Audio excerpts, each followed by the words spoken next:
All right, let's talk about this. The horrible scenes. Let's start today with the story out of Shanghai and Dr. Fauci. And the horrible scenes out of Shanghai, China, guys, continue to mount as the communist country pushes its impossible zero COVID policy. It's never going to happen, FYI. You're never going to eliminate COVID. COVID, of course, is coronavirus, which has been around for, hundreds of years. It's in many ways it's the common cold, so you're not going to eradicate it, but they're trying with these draconian lockdowns on the curbs now outside of buildings overnight. I don't know if you've seen the videos. We're not going to show them to you here because they're just absolutely awful. And as pet lovers here on Redacted, David, Philip, myself, Natalie, there's no way, and our audience, you all love pets, we're not going to show you these images, but on the curbs outside of these buildings now around Shanghai, there's just bags filled with the family pets. Because if you have had a slight case of COVID in your building, it doesn't matter, the entire building's pets now must be killed. Now must be put in plastic bags and then dropped out on the curbside, and the videos are absolutely horrifying. But this is Shanghai, China, guys. This is what's actually happening. We've told you how people are have to kill me. Oh yeah, I'm like, no. This is why I'm going to jump off a balcony. Because you're not going to actually do this to me. No freaking way. We've also told you about how people are starving, unable to get food in deliveries. They're jumping off of balconies. And now this new video, which just surfaced today, which is unbelievable, it was confirmed. It thought it was like a viral video that, hey, this can't be true. Sure enough, it is, with people just screaming off of their balconies. They just can't take it anymore. And this would be me. I would be out there all night just... I want to join them right now. In fact, everybody silently scream with them. Listen to all these people. This is real. 这个人骄傲，好了，终于2万人，所有人都在叫，要命了。就刚刚 Oh my God 5分钟前头，俺们叫的没几个了，现在突然之间，所有人都叫了，哇塞！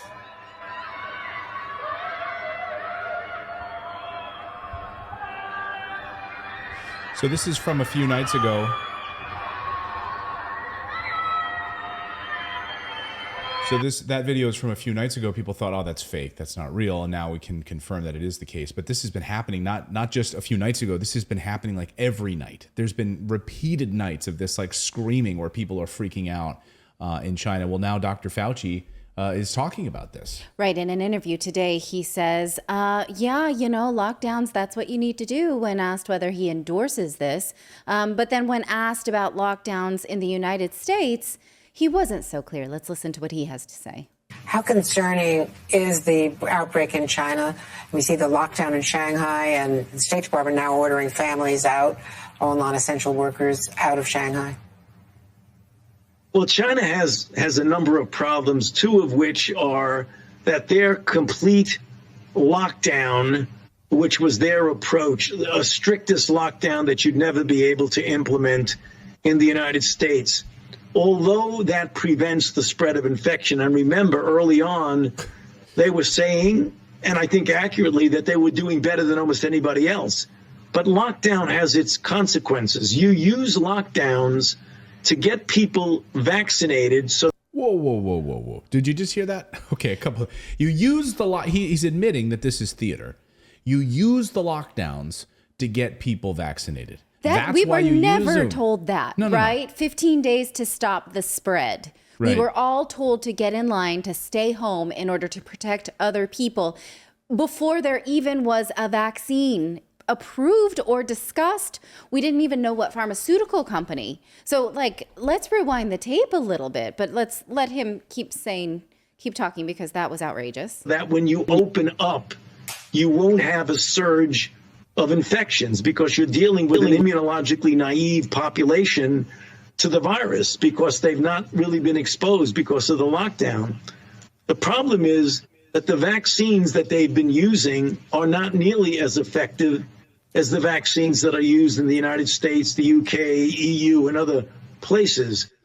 So wait, by that logic, though, he says the problem is that when you let people out of lockdowns, they are more exposed because they've been in like it's almost like that movie Room with Brie Larson, right? Like her and her kid, because they were inoculated in this one, like kept imprisoned. Right. They couldn't be exposed to the world because they were immunocompromised, right? Right. And so by this logic, all of us would do that when we were in lockdowns together, and that was never a part of the conversation. Unbelievable. Like, and he basically says, yeah, this is pretty good. You know, Shanghai lockdowns, yeah, pretty good. You know, like we would need to do this because their vaccines are crappier than ours. Yeah, and oh, by the way, yeah, we would never get those. You know, as much as I love the idea of doing this massive lockdown in Shanghai, you know, in the United States, it just would not happen. You know, people just would say, no, we're not going to do this. Like, that's the issue.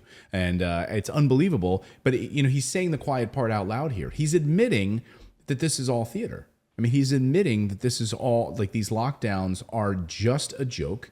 It's all political moves to keep control of a population. If you want to control a population, if you want to clamp down on small business, eradicate competition for Wall Street, you know, move a population in your way under surveillance. I mean, the Chinese would love nothing more than to have cameras in every person's house in China. So perhaps that is some sort of admission that it's, or maybe it just seems like a stupidity. Like, you can poke so many holes into what he just said that it's almost not even worth listening to, because there's so much and so many flaws in the logic that should we even put stock into it? Well, I mean, this is our most, he's our top doctor in the United States. Like, yes, we should put stock into it. He's the doctor who's on national television on a regular basis at the White House in meetings. By all accounts, is a criminal. I mean, he's absolutely lied before Congress. He's lied when pressed on gain-of-function research. Yes. He's lied repeatedly, and he is the highest paid member of the government in America, even when he makes more money than Congress or the President of the United States. Let's just think about why somebody would go on national TV, right? MSNBC has invited him to come on to inform us about something, right? And what he just said there served no purpose at all. Well, to me, it serves a purpose. Well, not to him. It serves a purpose in showing how these governments want control. I mean, I think he just let the cat out of the bag. Maybe he just didn't get enough sleep, but he said the quiet part out loud. Some people in the chat are like, maybe he just had like a random sort of like maybe it's misspeaking, perhaps, right? But he says things here that are part of it. He assumes things that we should not assume because we were never told those things, such as staying home will push us all to get vaccinated, right? Which again, or staying home will make us more vulnerable when we actually leave the house, which again was not talked about. It does seem that he is starting to admit that there are harms to lockdowns, not just financial harms, right? But like emotional, social harms, health consequences, that kind of thing. At least that seems to be a part of the conversation. I don't know. Well, and also, you know, he makes this big leap about how, well, China, you know, did better than most places with their lockdowns in the beginning, which is garbage. You know, you're going to believe that? So the data is out today that they're doing better. Turns out that this is a lie, that the American media were spreading as well, is that if your state was locked down, like if you were in one of those states that went really draconian lockdown, then you were doing better off, right? Well, Sasha says emotional damage. I mean, it's a funny way to see it, right? When you use that term, but yes, absolutely, you can see this is creating emotional damage. Well, and not just that. I mean, economic. Look what it did. 200,000 small businesses. Yes. Right. Close. I mean, this is, to me, it's about control, David. I mean, to me, it's like, this is what Carol Roth writes about in her War on Small Business, which is, it's about control. And it's about paving the way for these big businesses that spend millions of dollars on lobbying money. And she has the evidence and the data to show, like, you know, as Walmart moves into a small town and destroys all of these small businesses, it takes time. Well, wouldn't it be great if you had a government that just did it for you? Like, just clamp down on a population and just eradicate all of these small businesses. Then Walmart can sustain that, right? Walmart can deal with it because they can move to digital and online distribution of their products. They can sustain that because they've got the war chest of money to be able to handle that. The same thing with Amazon. And that's how it works. And by the way, I just want to go back to Dr. Fauci saying that these lockdowns these lockdown economies did better and that they were better served health-wise than the non-lockdown economies. And that's absolutely not true. The new data out today shows that that's a lie. A new study out today from found out that from like freedom-loving states like Florida, South Dakota, performed significantly better than states like New York and California.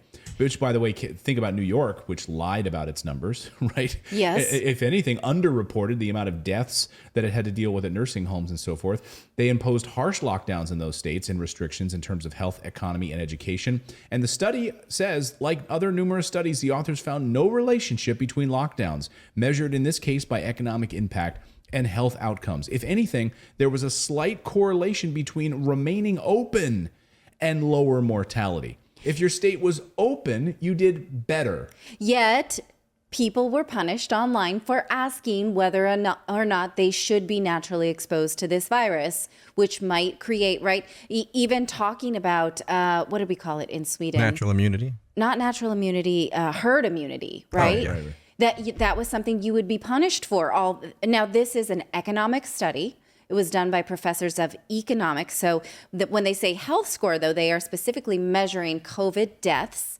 And then the economy score, they're measuring based on GDP, right? So you would like to be high on both ends. So if you look at the states that had more civil liberties or personal freedom, they scored better. Again, we're not specifically looking at the health indicators of people. We're looking at who died of COVID more, right? Right. Okay, so those things are, so that's a question. Can we now say, is there such a thing as herd immunity? Is that worth looking into? Again, these are economists, right? So they're not going to study virility, but it's worth asking. Yeah. Well, and the Amish pretty much proved that it was possible. Right. And the thing that gets me too with Fauci is we have a guy that right from the very beginning, what did he do? He tried to silence other voices that were credible scientists and try to control the narrative. He lied initially about masks. He's lied many times throughout the course of this whole entire thing. And then anybody that comes with any kind of information that sidesteps him, well, they're questioning science and they're silenced, even though many of them are far more accredited than he is.